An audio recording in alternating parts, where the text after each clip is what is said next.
ధనాపేక్షను కూడా మనం ఏం చేయాలి? చంపాలి. ధనాపేక్షను చంపాలి. అమ్మ బాబు, ఇది చాలా ప్రమాదం అండి. చాలా ప్రమాదం. ఈ ధనాపేక్ష చాలా ప్రమాదం. అందరి గుండు lub dub lub dub lub dub అని కొట్టుకుంటే, కొందరు గుండు మాత్రం డబ్బు డబ్బు డబ్బు అని కొట్టుకుంటది. డబ్బును సంపాదించడం పాపం కాదు, డబ్బును ప్రేమించడం పాపం కాదు, డబ్బు మీద పిచ్చి ఉండడం పాపం. మళ్ళీ చెప్తున్నాను, అర్థమయ్యేలా చెప్తున్నాను లేదో. డబ్బును పొదుపు చేయడం తప్పు కాదు అని చెప్తానండి, మీకు అర్థమయ్యే భాషలో. డబ్బును పొదుపు చేసుకోవడం తప్పు కాదు, డబ్బు విషయంలో పిసనారిగా ఉండడం పాపం, పిసనారితనం పాపం. దాన్నే బైబిల్ లోభత్వము అంటది. ఏమత్వం? లోభత్వం. లోబులంట. ఈ లోబులు పరలోకం వెళ్ళని చెప్తుంది. చూడండి, ఎఫెసీ పత్రిక 5వ అధ్యాయం, ఎఫెసీ పత్రిక 5వ అధ్యాయం 5వ వచనం. ఎఫెసీ పత్రిక 5వ అధ్యాయం 5వ వచనం.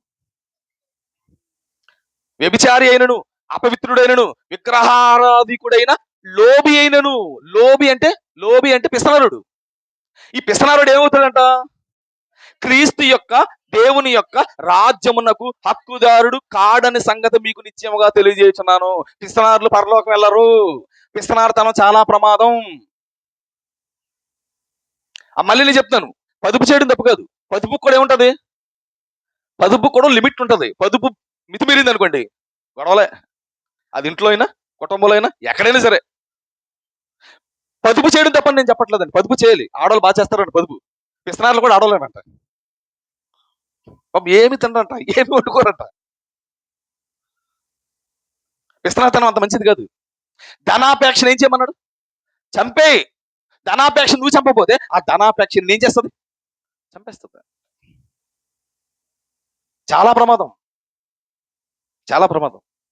నాకు తెలిసిన ఒక ఆయన ఉన్నాడు, ఆయనకు ఆరోగ్యం బాగాలేదు, చాలా రోజులుగా బాగోట్లేదు ఆరోగ్యం. హాస్పిటల్కి వెళ్ళట్లేదు. దేనికి?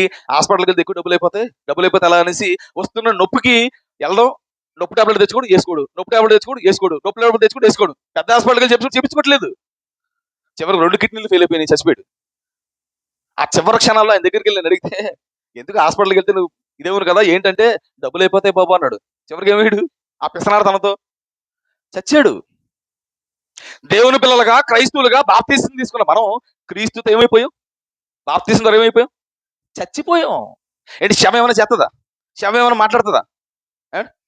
శవాలు తెలుసుగా, శవాల దగ్గరికి వెళ్తాం కదా, మనమే బట్టలు వేయాలి, మనమే కుర్చీలో కూర్చోబెట్టాలి, మనమే వాటర్ వేయాలి, మనమే బాక్స్లో పడుకోబెట్టాలి, మనమే కింద తలగాడ పెట్టాలి. ఏమి చేయదు శవం. కానీ బాప్తీసం పేరుతో మనం చచ్చిపోయాం, కానీ మన శవాల్లో మాత్రం లేవు. చంపాల్సిన వాటిని మనం చంపట్లేదు. ధనాపేక్షను చంపండి. పిసనారితనం చాలా ప్రమాదం. అలానని డబ్బులు సంపాదించద్దు అని నేను అనట్లేదు, డబ్బులు దాచిపెట్టొద్దు అని కూడా నేను. బైబిల్ డబ్బులు సంపాదించమని చెప్తుంది, డబ్బులు పొదుపు చేయమని కూడా బైబిల్ చెప్తుంది. కానీ పిసనారితనాన్ని వద్దంటుంది బైబిల్. అది చాలా ప్రమాదం, చాలా ప్రమాదం. అది ఎంత ప్రమాదం చెప్పనండి, అదంత ప్రమాదం చెప్పన. ఎక్కువ ఇళ్లలో కానీ, ఎక్కువ కుటుంబాల్లో కానీ, ఎక్కువ వ్యాపారాల్లో కానీ, లేదా ఎక్కడన్నా సంఘాల్లో కానీ గొడవలు కారణం ఏంటనుకుంటున్నారు? ఈ పిసనారుల వల్ల గొడవ. ఆడు ఇవ్వాల్సి వస్తుందని ఎవరిని కూడా చేస్తూ ఉంటాడు వీడు. నిజమండి. ఈ పిసనారితనోడు ఏం చేస్తాడు చూడండి. సామెతల గ్రంథము 28వ అధ్యాయం, సామెతల గ్రంథం 28వ అధ్యాయం, సామెతల గ్రంథం 28వ అధ్యాయం 25వ వచనం చూడండి. 25వ వచనం. పేరాస కలిగిన వాడు, పేరాస అంటే ఎక్కువ ఆశనుడు ఏం చేస్తాడంట? గొడవల కారణం వాడే.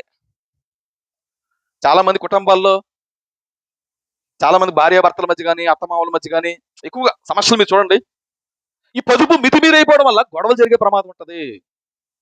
కేవలం గొడవలతో ఆగదు. ఆ గొడవ కాస్త తర్వాత ప్రాణాలు పోయే పరిస్థితుల్లో కూడా మనం వెళ్ళిపోయే అవకాశం ఉంటుంది. కనుక పిసనారితనం వద్దు. ఈ పిసనారితనం అని, ఈ ధనాపేక్షను మనం ఏం చేయాలి? చంపేయాలి. చంపకపోతే ఏం చేస్తుంది?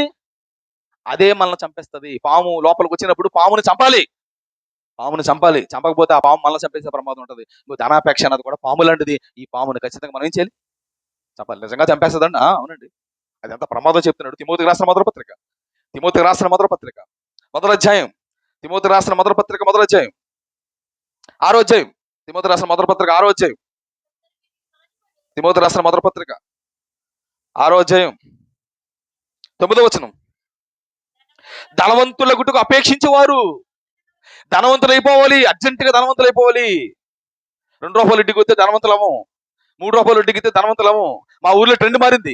వడ్డీ అంతా 10 రూపాయలు వడ్డీ అంటే 20 రూపాయలు వడ్డీ అంట. దేనికి రా 10, 20 అంటే అర్జెంటుగా ఏమైపోవాలి. మరి ప్రభుత్వము ఏమంటుంది? 2 రూపాయలకి ఇవ్వండి న్యాయం. డోక్రా ఎంత వడ్డీ అమ్మా? డోక్రా రూపాయలు 2 రూపాయలు, ఇది న్యాయం. దారుణం బాబు అది. 10 రూపాయలంట, 20 రూపాయలంట. అది కూడా నెలకు కదా రోయ్, వారపు వడ్డీ. ఎంత పిచ్చండి బాబు. ధనవంతులగుటకు అపేక్షించేవారు శోధనలో పడిపోతారు, ఉరిలో పడిపోతారు.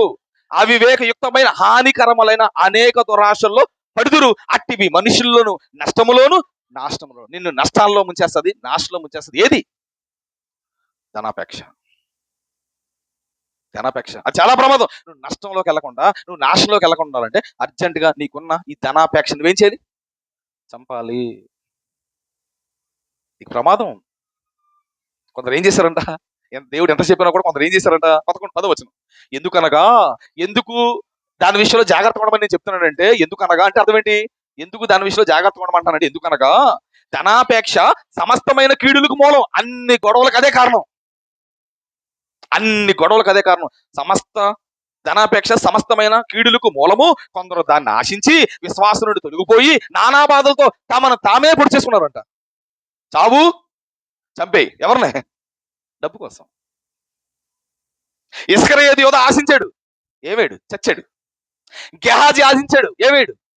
చచ్చాడు. బేలాము బహుమానం కోసం ఆశించాడు, ఏమేడు? చచ్చాడండి. ఆశించిన వాడు ఎవడైతే దాని కొరకు ఉన్నతంగా ఆశించాడో, ఎక్కువగా ఆశించాడో వాడు చస్తాడు. దేవుడికి ముందే తెలిసే విషయం. నాయన నన్ను నమ్ముకున్నారు కదా, మీరు మారుమనసు పొందారు కదా, బాప్తీసం తీసుకున్నారు కదా, మీరు బాప్తీసం ద్వారా మీరు చచ్చిపోయారు కదా, మీరు లేపబడ్డారు కదా, అయితే మీ మనసు పైన ఉన్న వాటి మీద ఉండాలి, భూ సంబంధమైన వాటి మీద మీ మనసు ఉండకూడదు. అలానే డబ్బులు వద్దా అంటే, డబ్బులు కాకపోతే ఎలాగా? ఏ పని అన్నా ఉండాలి. డబ్బులు లేకుండా ఏ పని అవ్వదు. డబ్బులు ఉండాలి, కష్టపడాలి, సంపాదించాలి, కొంచెం పొదుపు ఖచ్చితంగా చేయాలి. మితిమీరు పొదుపు చాలా ప్రమాదం.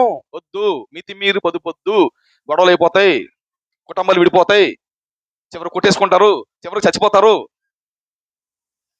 మితిమీరి పొదుపు అన్నది మంచిది కాదు. ధనాపేక్ష మనకు ఉండకూడదు. ఈ ధనాపేక్షను చంపాలి. ఎందుకు ధనాపేక్షను చంపాలంటే, ఇప్పుడు చదవండి. ఎందుకు చంపాలి? కొలస్సీ పత్రిక 3వ అధ్యాయం 5వ వచనం చందాం.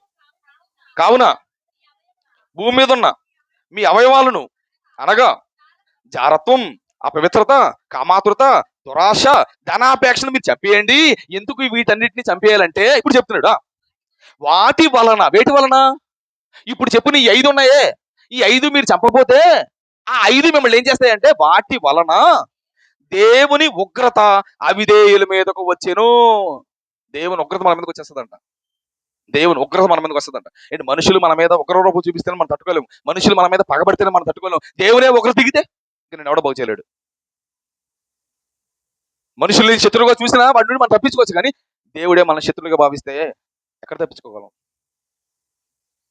కనుక మనం చావకుండా ఉండాలంటే, మనం నాశనం అవ్వకుండా ఉండాలంటే, మనం నాశనానికి వెళ్ళకుండా ఉండాలంటే, బాప్తిసం తీసుకున్న మనం నిజంగా మారు మనసు పొందితే మనం కొన్నిటిని ఏం చేయాలి? ఖచ్చితంగా చంపాలి. మొదటిది ఏంటి? చంపాలి. కొన్నిటిని చంపాలి. ఏంటవి? జారత్వం, అపవిత్రత, కామాతురత, దురాశ, ధనాపేక్ష. ఖచ్చితంగా వీటిని మనం ఏం చేయాలి? చంపాలి. ఇది